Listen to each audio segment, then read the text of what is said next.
नमस्कार, जय हिंद दोस्तों। आज ट्रांसलेशन सीरीज का डे 4 है और आज के इस वीडियो में हम देखेंगे इंट्रोगेटिव सेंटेंसेस। वो भी हम देखेंगे दो टाइप के जो होते हैं इंट्रोगेटिव सेंटेंसेस, जिसमें एक WH वाले वर्ड पहले आ जाते हैं और एक बीच में आते हैं। तो दोनों तरीके हम साथ साथ सीखेंगे, तो वीडियो को पूरा आज कीजिए। चलिए हम देर ना करते हम चलते हैं वीडियो की तरफ। डे 4 इंट्रोगेटिव सेंटेंसेस, ये दो तरह से होते हैं।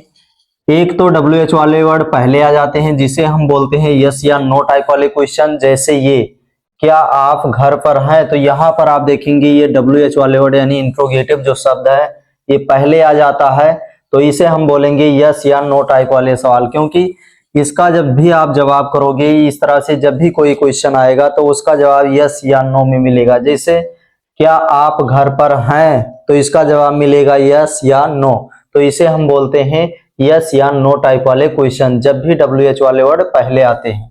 और एक होता है WH वाले वर्ड जब बीच में आते हैं, तो उसे हम बोलेंगे WH क्वेश्चन, यानी उसका जवाब क्वेश्चन यानी शब्दों में मिलता है, तो उसको हम बोलेंगे WH वाले क्वेश्चन। जैसे तुम कहाँ हो, तो ये जो कहाँ वर्ड है ये इंट्रोगेटिव वर्ड है यानी WH वाले वर्ड है, तो ये बीच में आता है, तो इसके लिए हम यूज करते हैं ये स्ट्रक्चर और इसको बोलते हैं WH वाले क्वेश्चन।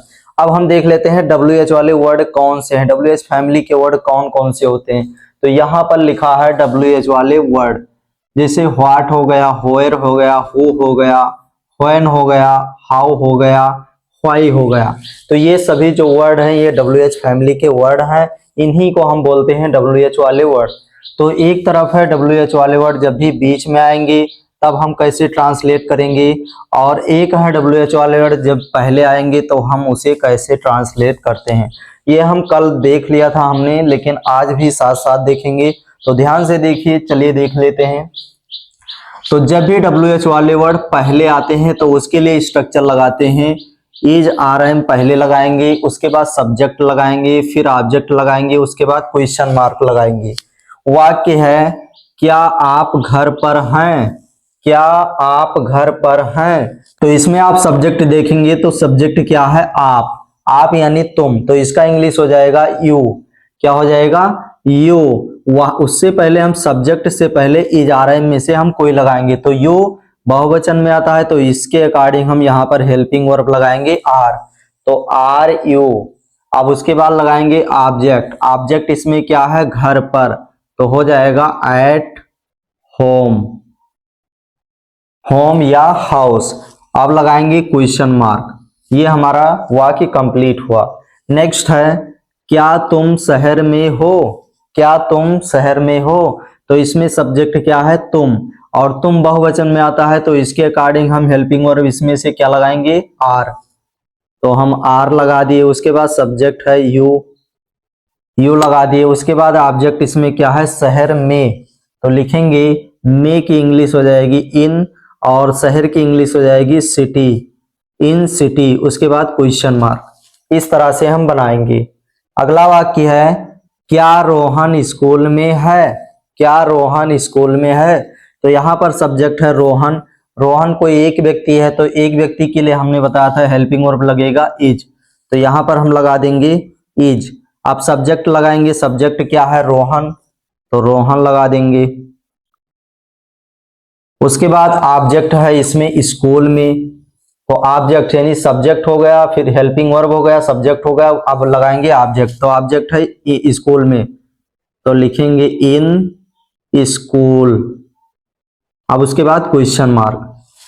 अब इसका इंग्लिश आप लोग बताइएगा, इसका इंग्लिश क्या होगा। क्या वह खिलाड़ी हैं, तो इसका इंग्लिश आपको बताना है, इसका इंग्लिश क्या होगा। अब हम देख लेते हैं जब भी WH वाले वर्ड बीच में आते हैं तब कैसे बनाएंगे।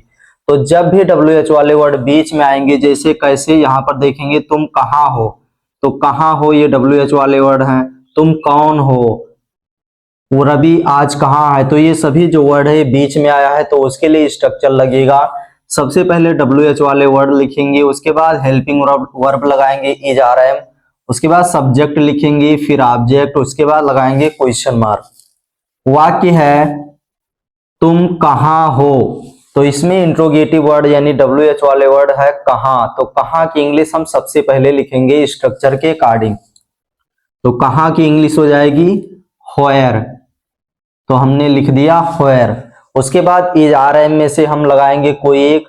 तो इज आर एम लगाने से पहले हम सब्जेक्ट को देखेंगे। तो सब्जेक्ट है इसमें तुम के अकॉर्डिंग क्या लगेगा, आर। उसके बाद लगाएंगे सब्जेक्ट है तुम, तो तुम की इंग्लिश लगा दी। उसके बाद ऑब्जेक्ट इसमें और कुछ है नहीं तो यहीं पर छोड़ देंगे और लगा देंगे क्वेश्चन मार्क। अब अगला वाक्य है तुम कौन हो। अगला वाक्य है तुम कौन हो। तो इसमें इंट्रोगेटिव वर्ड है यानी कौन। तो कौन की इंग्लिश हम सबसे पहले लिखेंगे। कौन की इंग्लिश हो जाएगी हु। उसके बाद हम लगाएंगे helping verb. Is are am में से कोई एक चीज लगाएंगे। तो उससे पहले सब्जेक्ट क्या है इसमें, तुम। तो तुम के अकॉर्डिंग यहां पर हेल्पिंग वर्ब क्या हो जाएगा, आर। उसके बाद लगा देंगे यू, फिर लगाएंगे क्वेश्चन मार्क। तो ये हो गया हु आर यू, तुम कौन हो। नेक्स्ट वाक्य है रवि आज कहाँ है। रवि आज कहाँ है। तो रवि इसमें सब्जेक्ट है रवि। उससे पहले इंट्रोगेटिव वर्ड बीच में आया है तो इसकी इंग्लिश सबसे पहले लिखेंगे। कहाँ की इंग्लिश होता है where। और रवि कोई एक वचन है तो हेल्पिंग वर्ब क्या लगेगा इसके बाद, इज। अब लगाएंगे सब्जेक्ट क्या है रवि। उसके बाद ऑब्जेक्ट है इसमें आज, तो टुडे। आज की इंग्लिश हो जाएगा टुडे। उसके बाद लगा देंगे क्वेश्चन। तो इस तरह से कंप्लीट हुआ हमारा वाक्य। ध्यान रखना हम इसी स्ट्रक्चर के अकॉर्डिंग ही हम सारा ट्रांसलेशन इस टाइप के बनाएंगे, कोई दिक्कत नहीं आएगा। नेक्स्ट वाक्य है वह लोग मैदान में क्यों हैं। वह लोग मैदान में क्यों हैं। तो यहां पर आप देखेंगे इंट्रोगेटिव वर्ड बीच में आया है क्यों। तो सबसे पहले इसकी इंग्लिश लिखेंगे। क्यों की इंग्लिश हो जाएगी व्हाई मीन्स होता है क्यों। उसके बाद लगाएंगे इज आर एम में से कोई। तो इज आर एम में से कैसे लगाएंगे, क्योंकि हम सब्जेक्ट को देखेंगे। सब्जेक्ट है यहाँ पर वह जो है ये बहुवचन में आता है तो उसके अकॉर्डिंग यहाँ पर हेल्पिंग वर्ब क्या लगेगा, आर। अब लगाएंगे सब्जेक्ट है दे। व्हाई आर दे। अब इसमें ऑब्जेक्ट क्या है, ऑब्जेक्ट है मैदान में। तो इन द फील्ड या ग्राउंड कह सकते हो। फिर लगा देंगे question mark. Why are they in the field या इन द ग्राउंड। वह लोग मैदान में क्यों हैं। अगला वाक्य है रवि और रोहन कैसे हैं। तो यहाँ पर कैसे जो वर्ड है ये इंट्रोगेटिव वर्ड है। तो सबसे पहले इसकी इंग्लिश लिखेंगे। कैसे की इंग्लिश होता है हाउ। उसके बाद हेल्पिंग वर्ब लगाएंगे इज आर एम में से। तो यहाँ पर आप देखेंगे सब्जेक्ट है रवि और रोहन, यानी कि दो व्यक्ति हैं।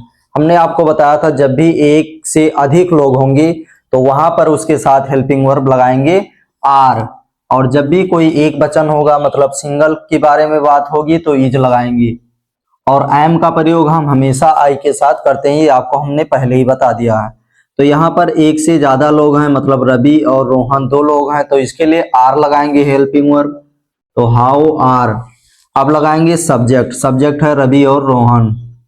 तो रवि और की इंग्लिश एंड। उसके बाद लगाएंगे Rohan. How are Ravi and Rohan. अब इसमें अब कोई ऑब्जेक्ट है नहीं तो यहीं पर हम छोड़ देंगे, यानी कि रवि और रोहन कैसे हैं। नेक्स्ट वाक्य है वह आज स्कूल में कहाँ है। वह आज स्कूल में कहाँ है। तो कहाँ की इंग्लिश हम सबसे पहले लगाएंगे क्योंकि ये इंट्रोगेटिव वर्ड है। तो where। उसके बाद हेल्पिंग वर्ब लगाएंगे इज आर एम में से। तो इज आर एम में से लगाने से पहले सब्जेक्ट देखेंगे।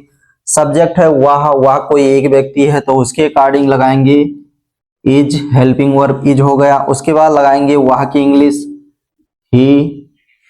उसके बाद लगाएंगे अब इसमें ऑब्जेक्ट क्या है where इज ही। उसके बाद ऑब्जेक्ट है आज स्कूल में तो इन स्कूल टुडे।